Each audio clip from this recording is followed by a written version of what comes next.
Kembali lagi, seperti biasa Mimin selalu mendoakan kalian semoga selalu dalam keadaan sehat dan dalam kondisi terbaik. Di video kali ini Mimin akan menceritakan sebuah donghua series dari Jiandao. Dan bagi kalian yang mungkin baru gabung ya, Mimin saranin untuk nonton bagian sebelumnya dulu. Linknya ada di deskripsi. Tak berlama-lama, langsung aja kita masuk ke isi ceritanya.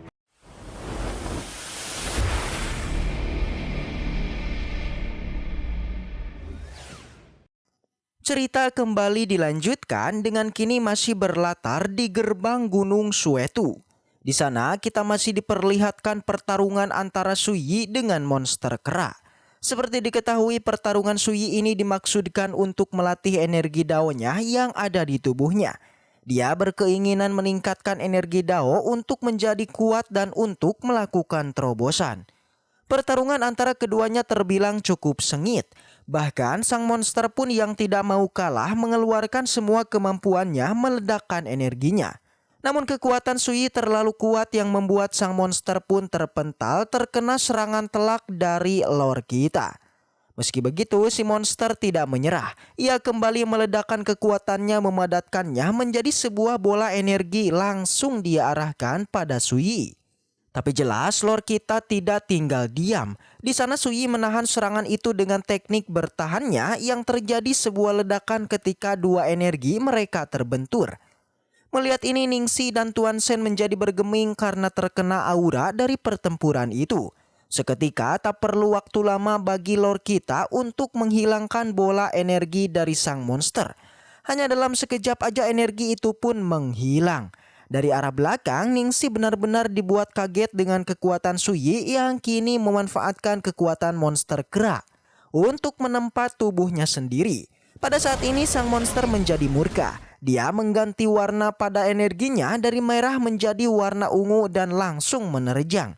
Tapi kekuatan dari sang monster belumlah cukup. Terbukti lore kita pun berhasil menghindarinya, yang bahkan mampu membalikannya dengan terus meninjunya. Pertarungan mereka belum berakhir dan kini nampak sang monster membakar esensi jiwanya untuk memperkuat tubuhnya. Pada saat ini Lord Sui pun menjadi bingung dengan kemahiran sang monster yang ternyata itu mampu membakar esensi jiwa sama seperti para praktisi. Dia menanyakan siapakah yang telah mengajarinya. Tapi meski begitu ketika pertarungannya selesai, Sui berharap kalau kualitas inti monsternya seharusnya berada di tingkat tinggi. Segera Sui menebaskan pedangnya dan benar aja serangan tersebut tidaklah mempan, yang hal itu menandakan jika sang monster telah semakin kuat. Kan tetapi lore kita ini sudah terlalu kuat. Dia tahu menggunakan pedangnya tidak mempan, jadinya lore kita pun menggunakan tinjunya untuk mengalahkannya. Yang hanya dengan satu gerakan aja sang monster pun auto tumbang.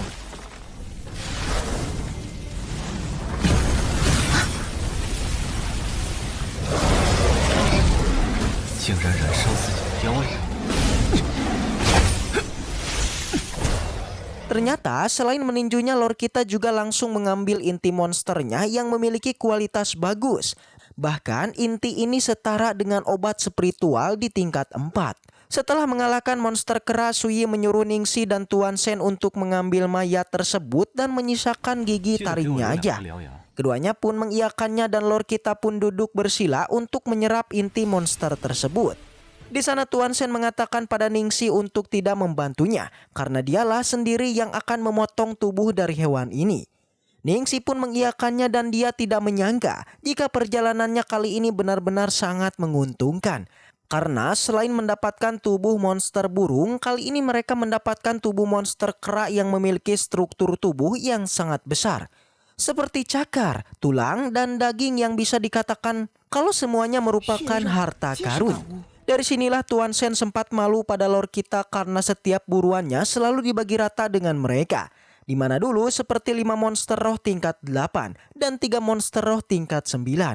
Dia bingung bagaimanakah mereka bisa membalas budi kebaikan dari lore kita.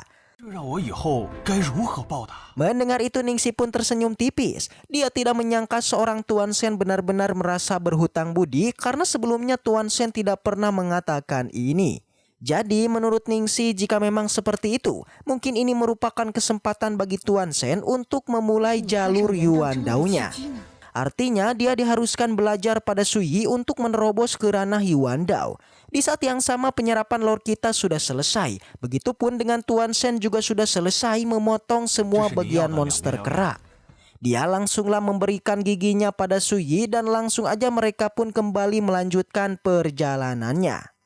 Sebelum berangkat, Sui merasa pertarungannya dengan para monster memang mendapatkan keuntungan tersendiri. Dia bergumam meskipun belum genap 2 hari berada di sini, tapi dengan pertarungan tersebut dia setidaknya mampu mengondensasikan energi daunnya hingga 40%. Dan untuk kedepannya ketika memasuki kedalaman gunung ini, maka dia akan berharap mendapatkan lebih dari ini.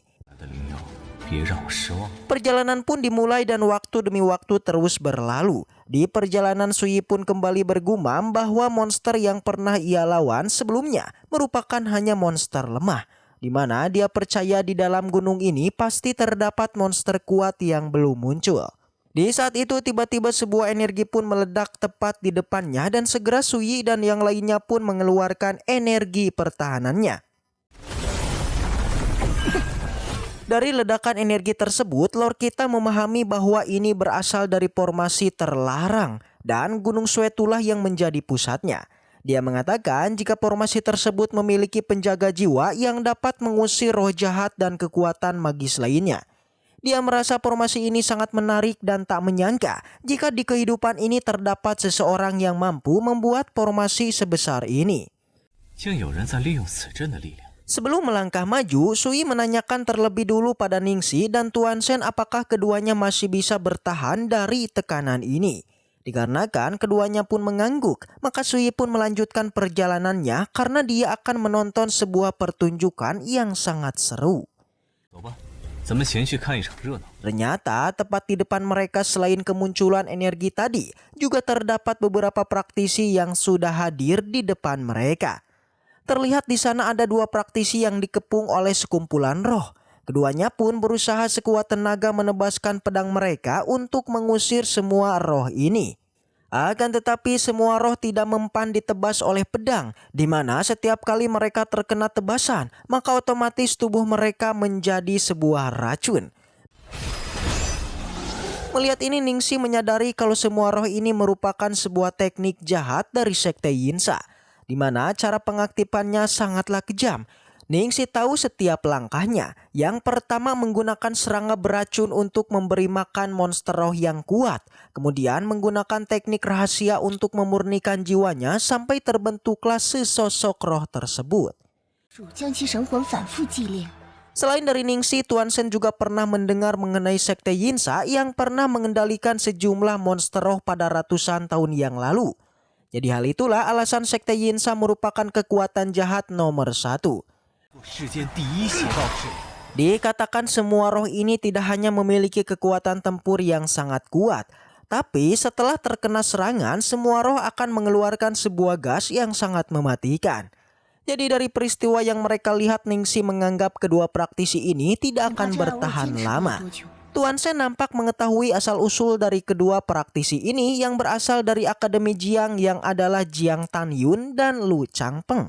Keduanya memiliki kekuatan di ranah Grandmaster tingkat 4, yang bahkan salah satu dari mereka, Jiang Tanyun, memiliki latar belakang yang sangat mendalam. Dari kekuatan yang mereka miliki, Tuan Shen bingung mengapa mereka kesulitan melawan semua roh yang hanya berkekuatan Grandmaster tingkat 2. Lord Sui angkat bicara. Setelah diteliti, Sui meminta untuk memperhatikan kulit mereka dan mata mereka yang mengalami perubahan. Dari sinilah Sui bilang jika mereka sudah terkena racun. Tuan Shen menanyakan apakah mereka perlu untuk membantunya. Bagi Sui, mengalahkan semua roh memang sangatlah mudah. Tapi jika mereka bergerak sekarang, maka akanlah diserang oleh suara bisikan dari formasi terlarang. Dari sini Ningxi pun paham jika kedua praktisi tersebut tengah ditargetkan oleh seseorang dengan memanfaatkan formasi terlarang ini.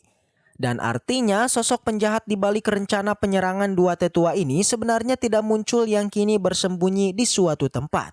Awalnya Ningxi akanlah bertindak ingin mengeluarkan para penjahat yang tersembunyi penasaran siapakah mereka sebenarnya.